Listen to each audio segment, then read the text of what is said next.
জানাজার ইমামতির মঞ্চটা এখন রাজনৈতিক মঞ্চ হয়ে গেছে। কেন এটা? এগুলো কোথায় পাইছে? এই সংস্কৃতি, এই কালচার থেকে আমাদেরকে বের হয়ে আসতে হবে। জানাজার যেখানে ইমাম সাহেব ইমামতি করবে সেটাকে এখন রাজনৈতিক মঞ্চ বানিয়ে ফেলা হয়েছে। আলহামদুলিল্লাহ রাব্বিল আলামিন ওয়াসসালাতু ওয়াসসালামু আলা রাসূলিহিল কারীম ওয়া আলা আলিহি ওয়া সাহবিহি আজমাইন। সুপ্রিয় ভালোবাসার প্রিয় মানুষদেরকে জানাচ্ছি আন্তরিক শুভেচ্ছা এবং অভিনন্দন। আপনারা যারা আমাকে শুনতেছেন সবার প্রতি মহান আল্লাহ সুবহানাহু ওয়া তাআলার কাছে দোয়া, এবং আমরা যেন প্রত্যেকে ইসলাম কোরআনের পথে চলতে পারি। আল্লাহ সুবহানাহু ওয়া তাআলা আমাদের সবাইকে ইসলামের জন্য, কোরআনের জন্য, জান্নাতের রাস্তার জন্য কবুল করুন, সবাই বলে আমিন। সবাই বলবো যে আপনারা যারা আমাকে দেখতেছেন প্রত্যেকে সাবস্ক্রাইব করে দিবেন, এবং আপনাদের যে কোনো প্রশ্ন মতামত জানার থাকলে সেটা আপনারা এখানে কমেন্টসের মাধ্যমে জানাবেন, আমরা এখানে উত্তর দেওয়ার চেষ্টা করব, এবং ফেসবুকে ফলো দিয়ে দিবেন। আর যে কোনো বিষয় যদি প্রশ্ন বা মাসাইল থাকলে কমেন্টসের মাধ্যমে জানাবেন। সর্বোপরি মহান আল্লাহ সুবহানাহু ওয়া তাআলার কাছে দোয়া এবং প্রার্থনা এবং কায়মানুবাক্যে আমরা আল্লাহ রব্বুল আলামিনের কাছে দোয়া করি আমরা যেন আমাদের প্রত্যেকের জীবনের কথা, কাজ, আমল, চিন্তা, চেতনা, ধ্যান, ধারণা সব কিছু যেন আল্লাহর সন্তুষ্টির জন্য হয়, এবং আমরা প্রত্যেকে যেন হেদায়েতের রাস্তায় পরিচালিত হয়ে আল্লাহ রব্বুল আলামিন যেন আমাদেরকে হেদায়েত দিয়ে জান্নাতের রাস্তায় পরিচালিত হওয়ার জন্য যাতে হেদায়েত দান করে। আজকের বিষয়টা হচ্ছে খুবই গুরুত্বপূর্ণ। সেটা হচ্ছে যে আমাদের দেশে একটি কালচার হয়ে গেছে, যখন কোনো মানুষ যখন মারা যায় তখন এখানে, বা যখন পরিচিত কোনো ব্যক্তি হয় বা প্রসিদ্ধ কোনো ব্যক্তি যদি হয়, তখন সেক্ষেত্রে দেখা যায় যে রাজনৈতিক নেতাবৃন্দ, যত ধরনের ফাতি নেতা, যত ধরনের নেতা আছে সব ওখানে গিয়ে বক্তৃতা করে, মানে এটাকে বক্তৃতার মঞ্চ বানিয়ে ফেলছে। তো আজকে এই বিষয়ে কথা বলবো, যেহেতু যখন কোনো মানুষ মারা যায় তার জন্য শুধু দোয়া করাই কর্তব্য, এটা ছাড়া আর কোনো কর্তব্য নাই। তার দোয়াটাই করতে হবে শুধুমাত্র, এবং সে যে ভালো মানুষ সেটা আপনি ব্যক্তিগতভাবে বলবেন, কিন্তু এটাকে রাজনৈতিক উদ্দেশ্য, মানে রাজনৈতিকভাবে একটা ফায়দা লুটার জন্য প্রত্যেকে যার স্থান থেকে এটা বলার, মানে এখানে রাজনৈতিক মঞ্চ বানিয়ে ফেলছে। ইসলামের ভিতরে এটা পাইছে কোথায়? এক্ষেত্রে আমাদেরকে আলেম ওলামাদের ভূমিকা এবং দুর্বলতার কারণে এই সুযোগটা তারা নিয়ে ফেলছে। তবে বিশেষ করে যারা একামতে দিন বা ইসলামী আন্দোলন যারা করে, ইসলামকে সব জায়গায় একেবারে সব কিছুতে প্রতিষ্ঠিত করতে চায় বা রূপ দিতে চায়, আমাদেরও দুর্বলতা আছে। সেটা কেন? যে যখন কোনো সংগঠনের বা ইসলামী আন্দোলনের কোনো নেতা বা কোনো কর্মী যখন বক্তব্য দিতে যাবে, তখন সেটা অন্যরাও সেটাকে অনুসরণ বা ফলো করবে।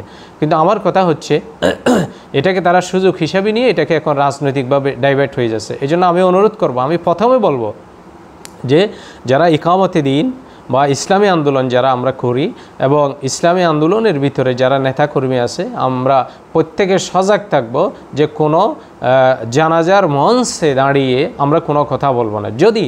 যদি না একান্ত কোনো আমার বাবা, ভাই বা একেবারে নিকট আত্মীয় বা একেবারে মানে আমার রক্ত যদি হয়, সেক্ষেত্রে সেটা ভিন্ন কথা। হ্যাঁ, আমি আমার রক্ত হিসেবে আমি সাধারণ মানুষের সাথে মাপ চাইতে পারি, বা মৃত ব্যক্তি সম্পর্কে আমি কোনো কিছু কথা বলতে পারি, সেটা আমার রাইট বা আমার অধিকার রাখে, এবং সেক্ষেত্রে কোনো সমস্যা নেই। কিন্তু যখন দেখা যায় যে পাইকারি দরে ওই নেতা সেই নেতা একজন ডাকি যে যখন বক্তব্য দেয়, মানে এই সংস্কৃতি, এই কালচারটা কোথায় পাইছে? পেছনে যে অনেক মানুষ যে জানাজার মঞ্চে দাঁড়িয়ে, অথচ একজন মৃত ব্যক্তি, মানে এখানে মানুষেরা কত কষ্ট করে রোদে দাঁড়িয়ে, বৃষ্টিতে দাঁড়িয়ে, মানে অনেক মন্তব্য করে, বিরূপ মন্তব্য করে, যেখানে মানুষের অন্তর থেকে দোয়া আসবে মৃত ব্যক্তির জন্য, একটা খলিজার ভিতর থেকে, অন্তরের ভিতর থেকে, মানে হৃদয়টা নরম করে, অন্তরটা নরম করে তার জন্য বেদনা বিদুর হয়ে মহান রবের কাছে চাইবে। সেই রকম একটি পরিস্থিতিতে যখন এ ধরনের একটা কালচার সৃষ্টি হয়, মানে রাজনৈতিক ব্যক্তিরা যখন এখানে বক্তব্য, রাজনৈতিক মঞ্চ বানিয়ে ফেলে, পিছনের দিক থেকে মানুষেরা বিভিন্ন কথা বলে, মন্তব্য করে। তো এই জন্য আমি ব্যক্তিগতভাবে চেষ্টা করি যে কোনো মানে মৃত ব্যক্তির ওখানে গিয়ে যাতে কোনো কথা না বলি বা কোনো ধরনের বক্তব্য দেব বা আশা বা এটা কোনো ইচ্ছা নেই। কিন্তু যখন একান্ত কোনো আত্মীয় হয় বা যখন আমাকে ইমামতির দায়িত্ব পালন করতে হয়, সেক্ষেত্রে তো এখন কথা হচ্ছে যে এখানে কথা কে বলতে পারবে, কে বলবে কথা বলবে একান্তভাবে যে মৃত ব্যক্তির কোনো ছেলে, ভাই বা কোনো আত্মীয় একজন, সে মৃত ব্যক্তির পক্ষ হয়ে মানে মৃত ব্যক্তির পক্ষ হয়ে ক্ষমা প্রার্থনা করবে এবং মৃত ব্যক্তি সম্পর্কে যারা দুনিয়াতে রয়ে গেছে তাদের সাথে কোনো লেনদেন বা আচার আচরণ এই বিষয়টা নিয়ে কথা বলতে পারবে। এরপরে দ্বিতীয় যে কথা বলবে তিনি হচ্ছে স্থানীয় ইমাম সাহেব অথবা প্রসিদ্ধ কোনো আলেম বা পরিচিত বা কোনো একজন আলেম ব্যক্তি দাঁড়িয়ে, অর্থাৎ যদি যতক্ষণ না সময় হয়, মানে তাও বলবে কখন, যদি যতক্ষণ সময় থাকবে, ধরেন জানাজার লাশটা নিয়ে আসা হয়েছে, আরও আধা ঘন্টা 20 মিনিট 15 মিনিট সময় আছে, টাইম হতে আরও যেহেতু যতক্ষণ সময় আছে ততক্ষণ পর্যন্ত স্থানীয় বা প্রসিদ্ধ কোনো আলেম বা ইমাম সাহেব উনি কোরআন হাদিসের নসিহা, পরকাল কেন্দ্রিক এই সমস্ত কথাগুলো মানুষকে স্মরণ করাই দিবে, জাহান্নাম জান্নাতের নিয়ামত এই সম্পর্কে কথাবার্তা বলবে একজন প্রসিদ্ধ আলেম। এখানে আর কারো কথা বলা দরকার নেই। উনি যখন কথা বলবে যে প্রসিদ্ধ আলেম হিসেবে অথবা স্থানীয় ইমাম হিসেবে হয়তো 15 মিনিট 10 মিনিট সময় হওয়া পর্যন্ত, যতক্ষণ সময় হবে না ততক্ষণ পর্যন্ত যদি লাশটা আগে নিয়ে আসে সেটা করা যায়। তবে আমি এরপরে দ্বিতীয় পয়েন্টে এসে আমি ছোটো মানুষ হিসেবে আমি পরামর্শ দিব যে যারা আমাদের ইকামতি দিন, আমরা যারা ইসলামকে যারা সব ক্ষেত্রে রূপ দিতে চাই, আমি প্রত্যেকের প্রতি অনুরোধ করব যে আপনারা ইমাম সাহেবের স্থানে দাঁড়িয়ে, অর্থাৎ জানাজার ইমাম ওখানে মঞ্চে দাঁড়িয়ে বা লাশ বা খাটিয়াকে সামনে রেখে আপনারা কোনো ধরনের বক্তব্য দিবেন না। আপনারা জানাজা পড়বেন এবং জানাজার শেষে আপনারা মৃত ব্যক্তিকে দাফন এবং মাটি দেওয়া পর্যন্ত ওখানে উপস্থিত থাকবেন, সর্বশেষ তার জন্য আপনারা দোয়া করবেন।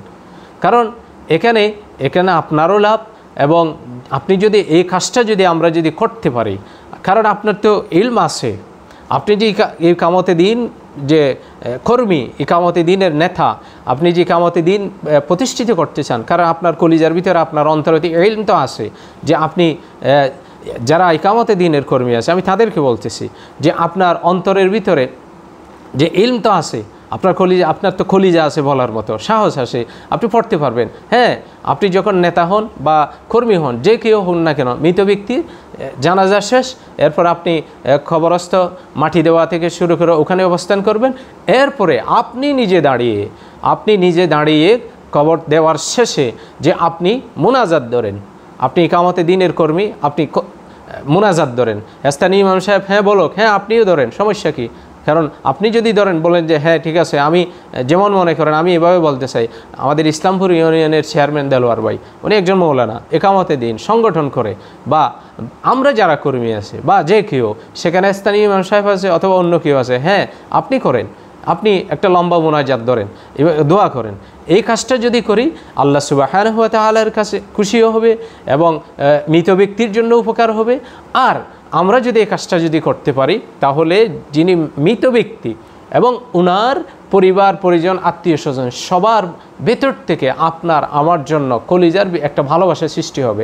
কিন্তু এখন যেটা হচ্ছে মানে আমাদের এই কাজটাকে মানে যারা রাসূলুল্লাহ ইসলামের আদর্শকে যারা প্রতিষ্ঠিত করতে চায় না, রাসূলুল্লাহ ইসলামের আদর্শের বিপরীতে চলে, অন্য বাতিল তাগুতের আদর্শে যারা লালন করতে চায়, মানব রচিত আদর্শ যারা প্রতিষ্ঠিত করতে চায়, এরা এটাকে সুযোগ হিসেবে নিয়ে এখানে যত আতি নেতা ফাতি নেতা যত যা কিছু আছে এরা সবাই মিলে এখানে এটাকে বক্তৃতার মঞ্চ বানিয়ে ফেলছে। এই জন্য বলছি মানে ইমাম সাহেবের বা জানাজার ইমামের মঞ্চটা এখন রাজনৈতিক ব্যক্তিদের মঞ্চ হয়ে গেছে। এই জন্য আমি ইকামতে দিনের ভাইদের প্রতি অনুরোধ করব যে আমরা প্রত্যেকে এই কাজটা করার চেষ্টা করব যে প্রত্যেকে যেহেতু এখানে দুটি সওয়াব, আপনি যে জানাজা আমরা তো এটা জানি, জানাজা পড়েছি এক কিরাত, এরপরে যখন শুধু দাফন কাপন শেষ হওয়া পর্যন্ত যখন আমি একটু হাত দোয়া করব, এতটুকু অবস্থান করব, মানে 2 কিরাত সওয়াব। তো কিরাত মানে কি? রাসূলুল্লাহ ইসলাম বলেছে উহুদ পাহাড়ের সমান, উহুদ পাহাড়ের চাইতে বড় সেই পরিমাণ। তাহলে উহুদ পাহাড় তো বিশাল, উহুদ পাহাড়, সেটা আলহামদুলিল্লাহ দেখে আসছে। তা আমরা তো এটা জানি, আপনি তো দোয়া করতে পারবেন, আপনার তো ইলম আছে, আপনার তো সেই যোগ্যতা আছে, আমরা কেন সেটা করি না? এই জন্য আমি পরামর্শ দিব যে আমরা প্রত্যেকে এই কাজটুকু করব, যাতে ওই যে যারা মানে ওখানে বক্তৃতার মঞ্চ বানিয়ে ফেলছে তারা যেন এই কাজ থেকে বিরত থাকে। হ্যাঁ, তারাও আসুক, আমাদের কোনো আপত্তি নেই, তারাও যদি ওখানে কোনো জানাজার কোনো মৃত ব্যক্তির কবরের পাশে দাঁড়িয়ে কোরআন হাদিসের মাসনুন দোয়াগুলা পড়ে যদি দোয়া করতে পারে আসুক, হ্যাঁ শিখে আসুক প্রয়োজনে, আমরা এটাই চাই।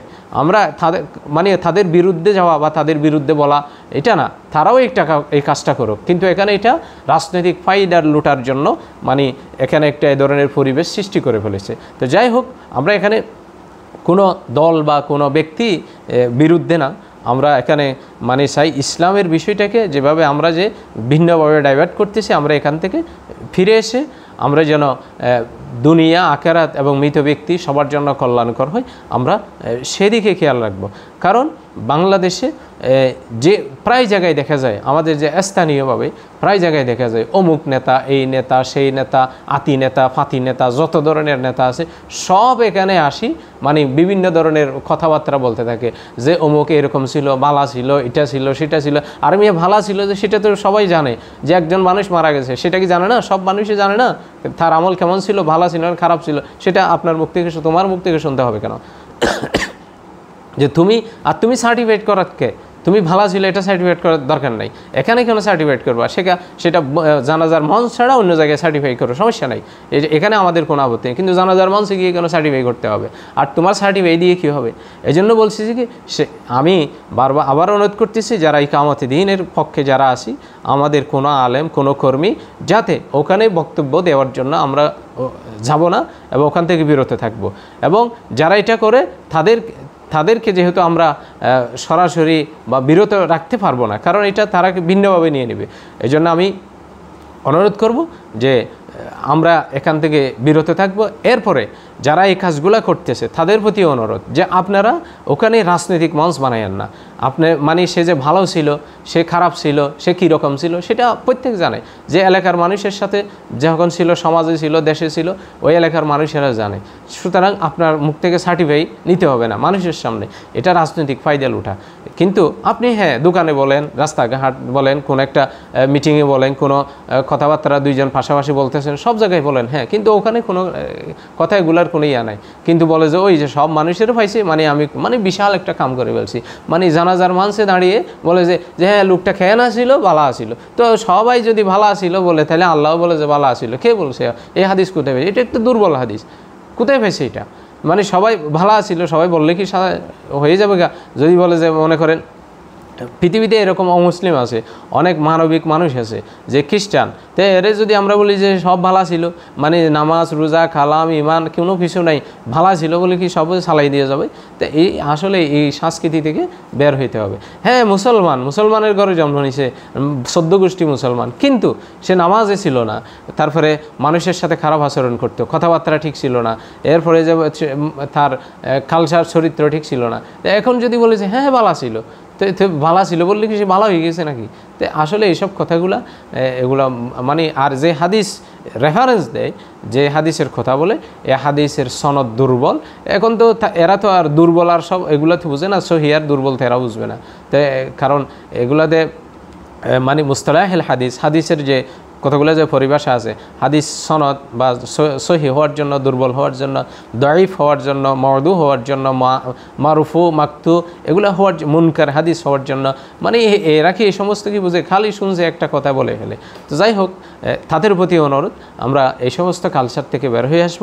এবং আমি আবারও অনুরোধ করব যে আমরা যারা ইকামতে দ্বীন, আমাদের ইলম আছে, আমাদের যোগ্যতা আছে, সামর্থ্য আছে, যে একজন কর্মীর পক্ষেও যে যোগ্যতা আছে, যে জানাজা শেষ করছি, এরপরে আমি মৃত ব্যক্তিকে কবরস্থ করে তার কবরের পাশে দাঁড়িয়ে ইমাম সাহেব দোয়া করুক, আমারটা আমি জোরে জোরে চিল্লে বড় আওয়াজ দিয়ে মাসনুন দোয়াগুলো আমি সবাইকে পড়ে শোনাবো এবং পড়াবো।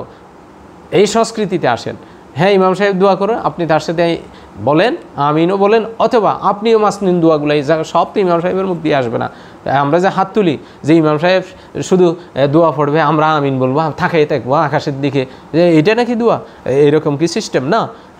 ইমাম সাহেব দোয়া পড়তেছে, তার মুখ দিয়ে তার স্মরণে যেটা আসতেছে মনে পড়ার সময় সেটা সে পড়বে, বা আমার মনে যেটা আসতেছে সেটা আমি পড়বো, আমারটা আমি আওয়াজ দিয়ে পড়তে পারি, মনে পড়তে পারি, যেভাবে ইচ্ছা সেভাবে পড়তে পারি। তো এভাবে আমরা ওই কালচারে যাই। ওই কালচারে গেলে যারা ওই বক্তৃতার মঞ্চ বানাইছে ওনারাও শিখতে আসবে, ওনারাও আস্তে আস্তে আসবে, সমস্যা নেই। ওনারা যদি ওরা যদি শিখে এসে যদি মানে খবরের পাশে এসে যদি মাসনুন দোয়াগুলো যদি পড়তে পারে, হ্যাঁ এটাই তো আমাদের সফলতা, আমরা তো এটাই চাই, অন্য কোনো কিছু না যে তারাই এটা করুক। কিন্তু এখন মানে বক্তৃতার মঞ্চে আসি, বক্তৃতা একটা দিয়া বালা ছিল খেয়ে না ছিল এটা বলে হের পরে সে দূর মারি যাবে গা, মানে বিশাল কাম করে ফেলছে সে।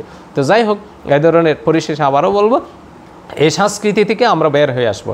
এবং আপনাদের প্রতি সর্বশেষ অনুরোধ, আপনারা প্রত্যেকে আমাদের এই চ্যানেলে সাবস্ক্রাইব করে দিবেন এবং প্রত্যেকে আপনাদের যে কোনো বিষয় বা আমার কথার যদি কোনো তারতম্য হয় বা আমি যদি ভুল বলে থাকি অথবা যে কোনো পরামর্শ আপনারা এখানে দিতে পারেন কমেন্টসের মাধ্যমে। এবং আপনারা প্রত্যেকে আমাদের সাথে থাকবেন, যে কোনো শরীয়তের মাসালা মশাইল যদি জানার ইচ্ছা থাকে সেটাও জানবেন, আমরা ইনশাল্লাহ উত্তর দেওয়ার চেষ্টা করবো।